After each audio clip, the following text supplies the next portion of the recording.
Recording in progress. Hi, Alex. This is Mark Broussard with the NBA. We'll get started with questions. We have media with their hands raised. I will call on them accordingly.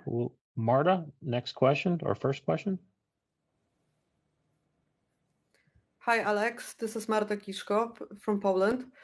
You played in the finals with a team built mostly around veterans, right, in 2020.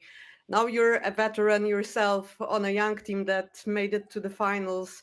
How do you compare both of these finals runs? Yeah, I mean, obviously two different circumstances, just with the teams, like you pointed out. Having to learn a little more on the fly and learn lessons as a unit that maybe me and only one or two other guys had to learn. Back in 2020, because the team was so old and we had so much experience with postseason play on that team. So for this team, I think it's been a good learning experience, and obviously it's much better to learn through wins than losses, and hopefully we can continue that trend. What's your message to the guys as a veteran? Yeah, I mean, you don't have to do anything special. You just have to be who we are. That's worked for us throughout this whole year, so I'm just continuing to emphasize with the guys, just do what we've done all year. Compete at a high level, play together, play as a team.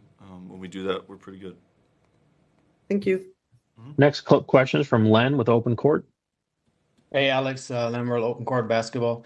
After Game 5, Coach said to the fans that they should relax because they need you in Game 1. You're 8-1 at home and plus 231 in those 9 games. How important is the atmosphere, the fans that they bring to the games every single time you play at home? How important is it for you as players? How much energy do you get out of these fans? Yeah, it's a great advantage playing at home in front of our fans, just because they are so passionate and so knowledgeable of the game. Even the other night against Minnesota, we're up 30 at some point to start the half, and then they go on a little run and cut it to 24, 22, and we weren't struggling, but we were leaking water a little bit, and the fans just recognized that, and coming down on offense, they're standing up, cheering, momentum kind of energy, building to help us get back to it. Just stuff like that. Obviously, when we're up, double digits, it's easy to cheer, but even times when we've needed a boost, they're there for us, and those are the times I think that makes this crowd so special. Next question is Tim Reynolds from AP. Hey, Alex. As the only guy on the team that's been to a finals, this will also be your first finals with fans, just like everyone else on your team.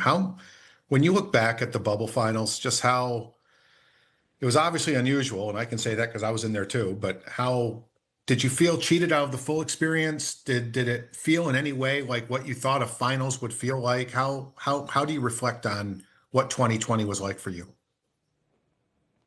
Yeah, well, the end of that question is we don't have enough time to talk about how 2020 affected me individually, and probably a lot of people. It was a crazy year, but finals in the bubble still had the tangible feel of a finals. You knew what was up for grabs. That competitiveness, that adrenaline before the game. Obviously, I don't think it would probably be the same adrenaline level that you'd feel with fans, just being on the other side of it now. But understanding what's at stake was still very apparent. And yeah, I mean, there's parts of winning a championship that I didn't get to experience through that first championship. I never got to go on a parade. The turnaround for the next season was a month. I went to Cabo for a couple of days and then started working out again because the next season was about to start. So there's a little bit of enjoying the success that I didn't get to necessarily participate in. But I got another chance to get it done and try again with fans and with a parade and all that. One follow for you. You've been with Mark for a long time, off and on, obviously with the Blue and now here. It's how deserving is he of where he's at and what he's been able to do with his team? Thank you. Yeah, I mean, Mark's earned it. That's a theme around here, and with this team is, you have the opportunity to earn whatever you want. Everything's kind of in front of you to go get and achieve. And Mark is a great work ethic, great mind for the game. He does a good job of keeping the focus of the team and aligning our mindset for where it needs to be. And I can tell a difference between you see players work on their game and improve skills over the years. And from when I've was coached by him the first time to now, I can tell he's improved at his craft. So credit to him for just putting his head down and going to work. Next question is from Mohammed. Hi, Alex. Muhammad here from the UAE. I wanted to ask you, you spoke about the importance of the fans. How important is it to go to the finals and knowing you have home court advantage? Yeah, I mean that's obviously a great advantage for us. Obviously with our fans and how we've played at home this year. We tend to have great energy at home. But yeah, I mean that's what you work so hard for all year. That's why you play the games during the regular season, and you don't just kind of hope to get to the postseason or just play for a number, whatever the spot is, we had a game 7 against Denver that we played at home, which was, I can't speak to what ifs, but it's hard to imagine us winning by 30 and then pulling their starters at Denver in a game 7. So just having that ability to, know that if there's a deciding game, we get to play it at home is, it's a good advantage for us. Thank you. Next question, Jeff Zilgett, USA Today. Hey, Alex, thanks for taking a few minutes this afternoon. I asked Mark about this. It's the 30th anniversary of the Oklahoma City bombing this year, and Mark said that everyone who comes through the organization pays a visit to the museum and memorial. I wanted to know what that visit was like for you, and how much I know you haven't been there a long time, but how much you can tell that event has shaped and helped strengthen the community.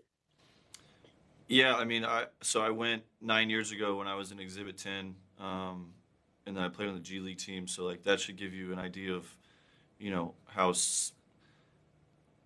maybe not serious isn't the word, but how much it means to the organization that is ingrained to us about what happened and how it affects the community. And I think why there's such a tight bond between the community and the team.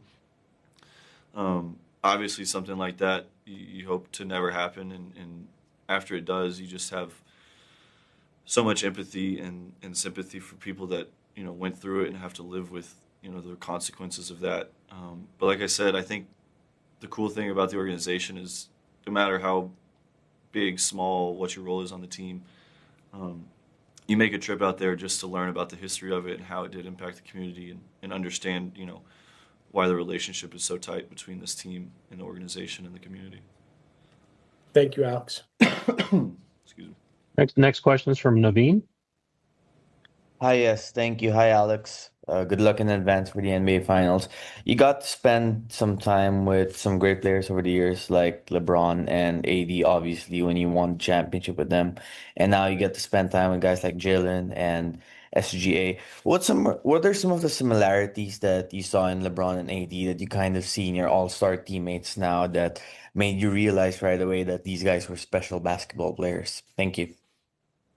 Yeah, I mean, anytime you get all-star, all-NBA talent, it's usually not an overnight success. Like there's, obviously LeBron was anointed from when he was like 18, and AD was good coming out of college and high draft picks and all that.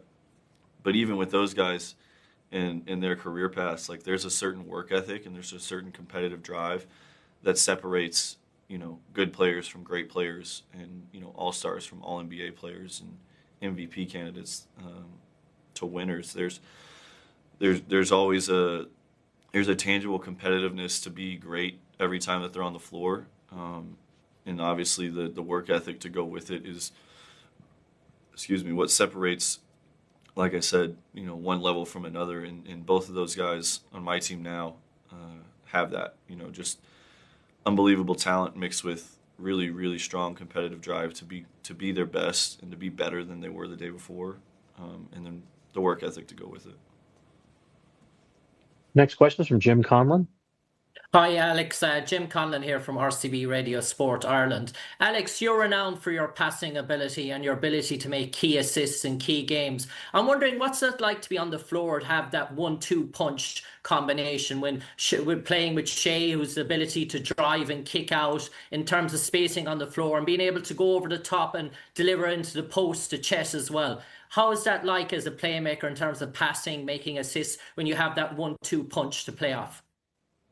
Yeah, luckily for me, I've played with some great players over my career, so I've gotten used to playing off of the gravity that these great players create. And Shea, Chet, J-Dub, they all have that to where the other team has to really recognize where they are and usually commit more than one person to them. So for me, it's just about reading the game. And a lot of it is just like a numbers game, seeing where guys are matched up, knowing how teams rotate, stuff like that. And then obviously just being unselfish and finding the open guy. Christos, next question. Hey, Alex, hope you're doing well. I'd like to ask you, as one of the vets of this team, and looking the young core that you have and the future, how bright is in OKC? How refreshing for you is to be part of this young, ambitious team? And from your perspective, what makes this team so special, so good on and off the floor? Yeah, really excited to be here and play with this group of guys. Over the year, I've gotten to know them really well, and I'm very close. Just going through the battles of the regular season and the playoffs now with them. And even for being a young team, there's a mental and emotional maturity within the game that that they possess that has been honed and been drilled into them, I think, since they've been here, but also just some natural competitiveness that goes with that. That's made it really easy for me to just fall in line and do what I do best, which is play hard and play for the team. And sorry, what was the second part of the question? I forgot it. This team so special from your perspective, looking at the young core that you have? Yeah, I think what makes them special is like like I said, I think their ability to process things and learn so quickly. A lot of times with young teams in the NBA, there's a learning curve that is much longer and not quite as sharp, that I think we've been able to fast track and facilitate just the ability to progress. And I think that's it's a shout out to the coaches in the organization for allowing, the guys to flourish in a good environment, but also, a group of special guys that, like I said, are willing to sacrifice, they're willing to learn, they want to get better, they have the desire to grow. Whenever you get that, in young players, and then, you put the competitiveness with it, there's opportunity for tremendous growth and success. Our final question will be from Tony from Mundo Deportivo. Yeah, thank you, Mark. Hello, Alex. Hello, Alex. It's Tony from Mundo Deportivo, Spain. Yeah, when you first arrived at the team, of course, you have already a lot of experience in the NBA, championship experience. But when Coach Mark Daigneault came up to you, presenting to you the idea of defense that he had, and as you were seeing this defense when in the process of getting used to it, what did jump out to you the most about it? Yeah, I remember when Mark came and visited me in Austin, and that's where I live in the summer. He came and watched me work out, and then we went and got lunch, and we were just breaking down, right after the trade, we were just breaking down, the team and how they like to play, and I was trying to figure out, my teammates and stuff like that. And one of the things he talked about defensively was, just the ability to play off of instinct. There's set rules and there's principles that, kind of give the base and the structure for it. But he really empowers you to, if you see a play, go make it. And I think that's one of the strengths of this team is we have guys that have great instincts and, mix that with natural defensive ability that a bunch of individuals have. And we put that together as a team. And I think through the course of the year, we figured out, different areas where guys are going to be aggressive, and you start to, you start to anticipate that and you start to cover for them if they don't get it, and then it just puts the next person in rotation, and we do a great job of covering up for each other. So talking with him about that and then seeing it come to fruition through the season has been a lot of fun. Thank you. Alex, thank you very much. This concludes our session today. Thank you everyone for joining. Thank you.